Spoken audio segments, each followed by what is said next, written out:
नमस्कार. टीच विथ शान्वीमध्ये तुम्हा सर्वांचं मनापासून स्वागत. आजच्या व्हिडिओमध्ये आपण पाहणार आहोत की तुमची मुलं जर नर्सरीला जाणार असतील किंवा नर्सरीला गेली असतील तर तुम्ही तुमच्या मुलांना लिहिण्याची प्रॅक्टिस कशी करून घेऊ शकता. कारण मुलांचा लिहिण्याचा खूप मोठा प्रॉब्लेम असतो.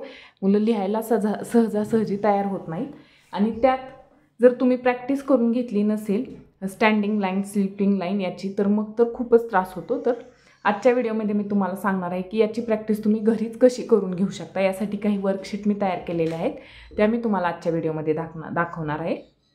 सगळ्यात पहिलं आहे स्टँडिंग लाईन. स्टँडिंग लाईनसाठी मुलांना या प्रकारचं वर्कशीट तुम्ही बनवू शकता आणि मुलांना फक्त हे जोडायला सांगायचं आहे. या पद्धतीने मुलांना हे तुम्ही प्रॅक्टिस करून घ्यायची आहे. सुरुवातीला तुम्ही मोठ्या मोठ्या स्टँडिंग लाईन घेऊ शकता, कारण मुलांना पहिल्यांदाच हे जमेल असं नाही आहे. मुलांची रेष कदाचित अशी कशीही जाऊ शकते. तुम्ही त्यांना रागवायचं नाही आहे, तुम्ही सतत त्यांची प्रॅक्टिस घेत राहायची आहे. त्यानंतर आहे स्लीपिंग लाईन. तर सुरुवातीला तुम्ही या पद्धतीनेच मोठ्या मोठ्याच लाईन घ्यायच्या आहेत, जेणेकरून मुलांनाही करायला सोपं जाईल. तुम्ही जर खूप लहान छोट्या साईजच्या लाईन घेतल्या तर मुलांना ते जमणार नाही, कारण मुलांना सुरुवातीला पेन्सिल पकडायची हे सवय नसते. तर इथे स्ट्रेसिंगमध्ये स्लीपिंग आणि स्टँडिंग दोन्ही लाईनची प्रॅक्टिस होणार आहे मुलांची. तर मुलांकडून तुम्ही या पद्धतीने प्रॅक्टिस करून घेऊ शकता घरच्या घरी. अशा पद्धतीने तुम्ही मुलांकडून प्रॅक्टिस करून घ्यायची आहे आणि त्यासाठी तुम्ही या पद्धतीचं रियुजेबल पेपरसुद्धा वापरू शकता. त्यामुळे काय होणार आहे की तुम्ही मुलांची यावर सतत प्रॅक्टिस घेऊ शकता. याच्यावरून एकदा तुम्ही प्रॅक्टिस घेतली आणि तुम्हाला जर वाटलं की मुलाला परत प्रॅक्टिसला द्यायचे तर तुम्ही हे असं पुसून काढू शकता. हे पुसून सहज निघून जातं. नेक्स्ट, स्टँडिंग आणि स्लीपिंग लाईन झाल्यानंतर मुलांना शिकवायचे असतात ते म्हणजे कर्व्स. तर तुम्ही कर्व्ससाठी मुलांकडून या पद्धतीने प्रॅक्टिस करून घेऊ शकता. यामुळे काय होणार आहे की मुलांना ABCD लिहायला नंतर त्रास होत नाही. या प्रकारे कर्व्सची तुम्ही वेगवेगळ्या पद्धतीने प्रॅक्टिस करून घ्या.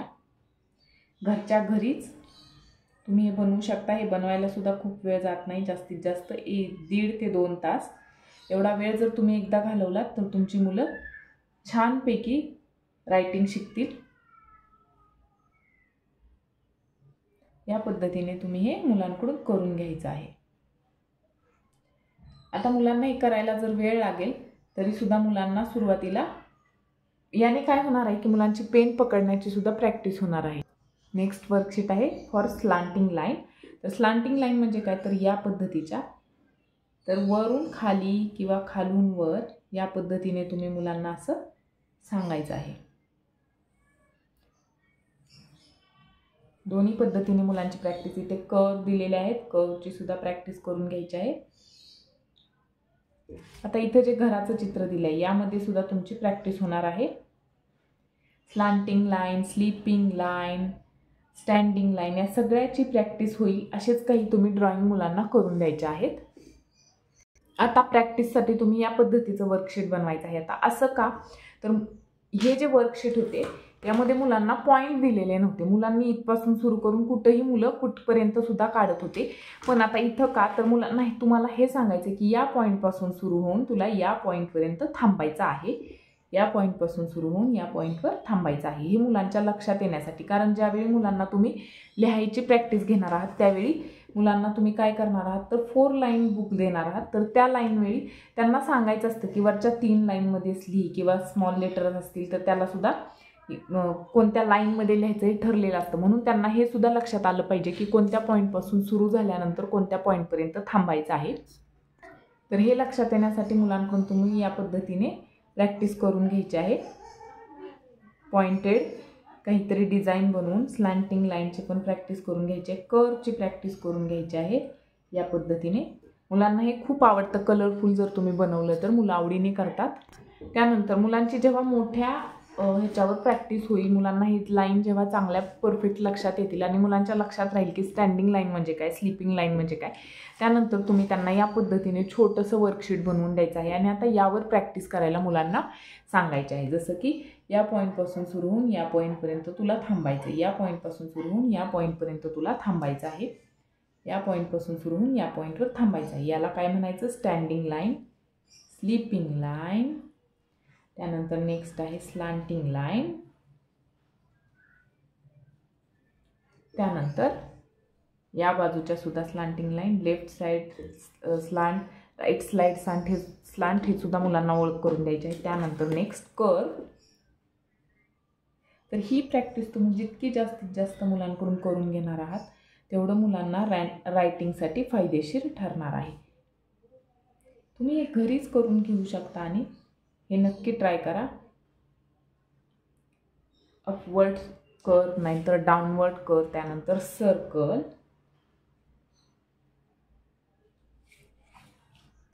हे सुद्धा अगदी त्याच पद्धतीचं आहे काही. अपवर्ड कर्व, त्यानंतर नेक्स्ट डाऊनवर्ड कर्व. तुम्ही या पद्धतीचा रियुजेबल पेपर वापरल्यानंतर तुम्ही बघू शकता की हे सहज पुसलं जाते. आता हे बोटाने पुसलं व्यवस्थित जात नाही, पण कापडाने, ओल्या किंवा डस्टरने हे व्यवस्थित पुसलं जातं, क्लीन होतं आणि तुम्ही परत याच्यावरच मुलांची प्रॅक्टिस घेऊ शकता.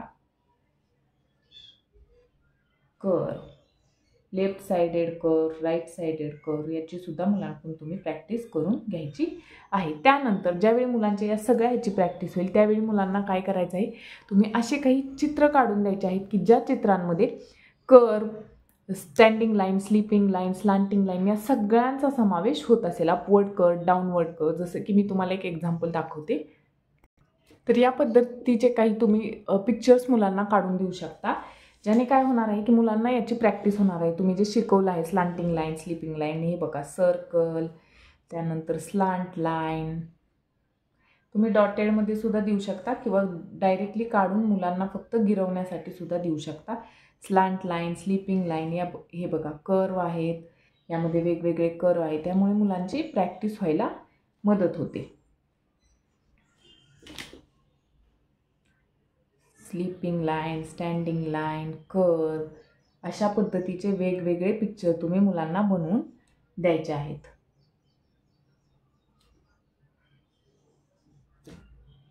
त्याशिवाय अशा पद्धतीचं सुद्धा तुम्ही ड्रॉइंग काढून देऊ शकता. तर यामध्ये सुद्धा तुम्ही बघू शकता की कर्व आहेत, आपल्याला कर्व दिसत आहेत, त्यानंतर इथे स्टँडिंग लाईन दिसत आहे, इथे स्लीपिंग लाईन दिसत आहे, इथे सुद्धा स्लीपिंग लाईन, इथे स्लांटिंग लाईन, यामध्ये कर्व दिसत आहेत झाडामध्ये या.